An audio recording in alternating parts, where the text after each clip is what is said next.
ایک فاختہ اور شہد کی مکھی، احسان کا بدلہ احسان۔ یہ اردو کی کہانی ہے۔ پرانے وقتوں کی بات ہے کہ دریا کے کنارے ایک درخت پر فاختہ کا گھونسلہ تھا۔ قریب ہی دوسرے درخت پر شہد کی مکھی رہتی تھی۔ ایک دن شہد کی مکھی دریا کے کنارے پانی پیتے ہوئے دریا میں گر کر پانی میں بہنے لگی۔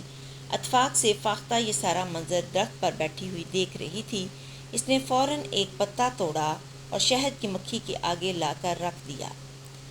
مکھی فوراً اب پتے پر چڑھ گئی اور مکھی کی جان بچ گئی۔ ایک دن شکاری نے فاختہ کو درخت پر بیٹھے دیکھ کر نشانہ باندھ دیا۔ شہد کی مکھی اپنے درخت سے اڑی اور اس نے زور سے شکاری کے بازو پر کاٹا کہ اس کا نشانہ خطا ہو گیا اور فاختہ کی جان بچ گئی۔ نتیجہ یا اخلاقی سبق: احسان کا بدلہ احسان، نیکی کا بدلہ ہمیشہ نیک ہوتا ہے۔